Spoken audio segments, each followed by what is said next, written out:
ಯಾರ ಆಸ್ತಿಯೂ ಅಲ್ಲ, ಇದು ನಿಮ್ಮ ಟಿವಿ ಎಂಬ ಘೋಷವಾಕ್ಯದೊಂದಿಗೆ ಫೆಬ್ರವರಿ 12, 2012ರಂದು ಲೋಕಾರ್ಪಣೆಗೊಂಡ ನಿಮ್ಮ ಪಬ್ಲಿಕ್ ಟಿವಿಗೆ ಇದೀಗ 14ನೇ ವಾರ್ಷಿಕೋತ್ಸವದ ಸಂಭ್ರಮ. ಕೋಟ್ಯಾಂತರ ಪ್ರಜ್ಞಾವಂತರ ಅಚ್ಚುಮೆಚ್ಚಿನ ಚಾನೆಲ್ ಆಗಿ ಹೊರಹೊಮ್ಮಿದ ಹಾದಿ ಪಬ್ಲಿಕ್ ಟಿವಿ ಪಾಲಿಗೆ ಸುಲಭದ್ದಾಗಿರಲಿಲ್ಲ. ಆ ಕಠಿಣ ಲಕ್ಷ್ಯವನ್ನ ತಲುಪಿಯೇ ಸಿದ್ಧ ಅಂತ ನಿರ್ಧರಿಸಿದ್ದು ಪಬ್ಲಿಕ್ ಟಿವಿಯ ಕ್ಯಾಪ್ಟನ್ HR ರಂಗನಾಥ್.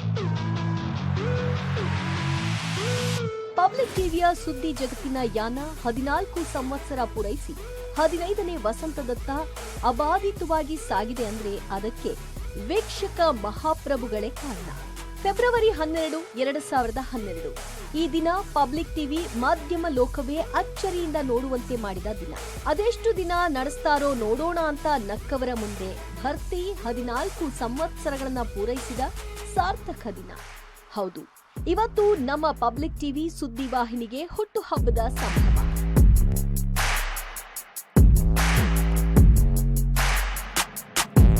ಇಡೀ ಕರುನಾಡಿಗೆ ನಮಸ್ಕಾರ ಅಂತ ಹೇಳುತ್ತಾ ಚಾನೆಲ್ ಅನ್ನ ಸಂಪೂರ್ಣ ಕನ್ನಡಿಗರಿಗೆ ಸಮರ್ಪಿಸಿ ಅಂದು HR ರಂಗನಾಥ್ ಅವರು ಶುರು ಮಾಡಿದ್ದ ಪ್ರಪ್ರಥಮ ಬುಲೆಟಿನ್ ಇಂದಿಗೂ ಕಣ್ಣಿಗೆ ಕಟ್ಟಿದಂತಿದೆ. ಅಂದು ಶುರು ಮಾಡಿದ್ದ ಸುದ್ದಿ ಯಜ್ಞ ಇವತ್ತಿಗೂ ನಿರರ್ಗಳವಾಗಿ ಸಾಗುತ್ತಲೇ ಇದೆ. ಇಂದು ಪಬ್ಲಿಕ್ ಟಿವಿ ಮನೆ ಮನೆಯ ಮನಗಳ ಅವಿಭಾಜ್ಯ ಅಂಗವಾಗಿದೆ. ಇನ್ನು ಸಮಾಜಕ್ಕೆ ಸತ್ಯ, ಸ್ಪಷ್ಟ, ಸದುದ್ದೇಶ ಭರಿತ ಕಾರ್ಯಕ್ರಮಗಳನ್ನ ಕೊಡುವುದರಲ್ಲಿ ಪಬ್ಲಿಕ್ ಟಿವಿಗೆ ಸಾಟಿ ಮತ್ತೊಂದಿಲ್ಲ. ಪಬ್ಲಿಕ್ ಟಿವಿಯ ಬಿಗ್ ಬುಲೆಟಿನ್ ಕನ್ನಡ ಸುದ್ದಿ ವಾಹಿನಿ ಇತಿಹಾಸದಲ್ಲೇ ಹೊಸ ಮೈಲಿಗಲ್ಲು.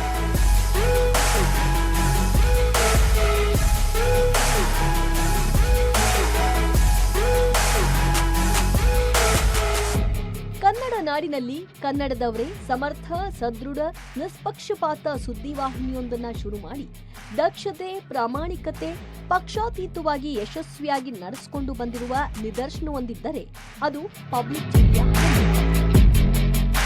ಕಳೆದ ವರ್ಷ ಇಡೀ ದೇಶದ ಎಲ್ಲ ಮಾಧ್ಯಮಗಳ ಪಾಲಿಗೂ ಅತ್ಯಂತ ವಿಶೇಷ ಮತ್ತು ಸವಾಲಿನ ಸಂದರ್ಭ ಸೃಷ್ಟಿಸಿತ್ತು ಅಂದ್ರೆ ಅದು ತಪ್ಪಾಗಲ್ಲ.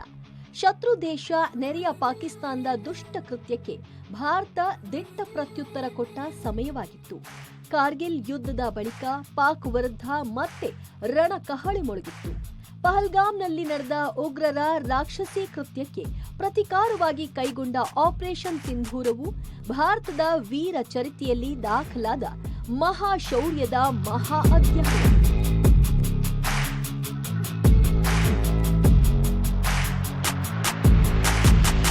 ಆಪರೇಷನ್ ಸಿಂಧೂರ್ನಲ್ಲಿ ದೇಶದ ಗಂಡುಗಲಿ ಯುದ್ಧ ವಿಮಾನಗಳು ಪಾಕ್ ಗಡಿ ದಾಟಿ ಪ್ರಮುಖ ಟಾರ್ಗೆಟ್ಗಳನ್ನ ಚಿಂದಿ ಉಡಾಯಿಸಿ ವಿಜಯ ಪತಾಕೆ ಹಾರಿಸಿದ್ವು. ದೇಶದ ಜನರಿಗೆ ನೆಮ್ಮದಿ, ರಕ್ಷಣೆ, ಅಭಯದ ಭಾವನೆ ಕೊಡಮಾಡುವ ನಮ್ಮ ಹೆಮ್ಮೆಯ ಸೈನಿಕರನ್ನ ಮನಪೂರ್ವಕವಾಗಿ ನೆನೆಯಲೇಬೇಕಾದ ವರ್ಷವಿದು. ಹೀಗಾಗಿಯೇ ಪಬ್ಲಿಕ್ ಟಿವಿಯ ವರ್ಷಾಚರಣೆಯ ಈ ಸಂದರ್ಭದಲ್ಲಿ ದೇಶಕ್ಕಾಗಿ ತ್ಯಾಗ, ಬಲಿದಾನಗೈದ ವೀರ ಯೋಧರನ್ನ ಸ್ಮರಿಸಿ ಸನ್ಮಾನಿಸುವ ಕಾರ್ಯಕ್ರಮ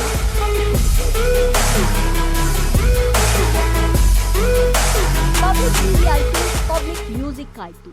ಮುಂದೇನು ಅನ್ನೋ ಯೋಚನೆಯಲ್ಲಿದ್ದಾಗ ಆನ್ ಪಬ್ಲಿಕ್ ಡಿಮಾಂಡ್ ಹೊಡೆದದ್ದೇ ಪಬ್ಲಿಕ್ ಮೂವೀಸ್. ಹೌದು, ಕನ್ನಡಿಗರಿಗಾಗಿ ಕನ್ನಡಿಗರಿಗೋಸ್ಕರವೇ ಆರಂಭವಾಗಿದ್ದು ಪಬ್ಲಿಕ್ ಮೂವೀಸ್.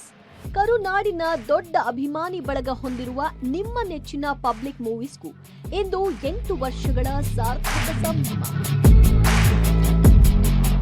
ಪಬ್ಲಿಕ್ ಟಿವಿ ಮತ್ತು ಪಬ್ಲಿಕ್ ಮೂವೀಸ್ನ ಸಂಭ್ರಮ ಮತ್ತು ಸಡಗರಗಳಿಗೆ ಮುಖ್ಯ ಕಾರಣ ಕನ್ನಡಿಗರಾದ ನೀವು ಮತ್ತು ಕೇವಲ ನೀವು. ನಿಮ್ಮೆಲ್ಲರ ವಿಶ್ವಾಸ, ಹಾರೈಕೆ ಮತ್ತು ಬೆಂಬಲ ಸದಾ ಹೀಗೇ ಇರಲಿ ಅಂತ ಆಶಿಸ್ತೇವೆ. ಧನ್ಯವಾದ ಕರ್ನಾಟಕ.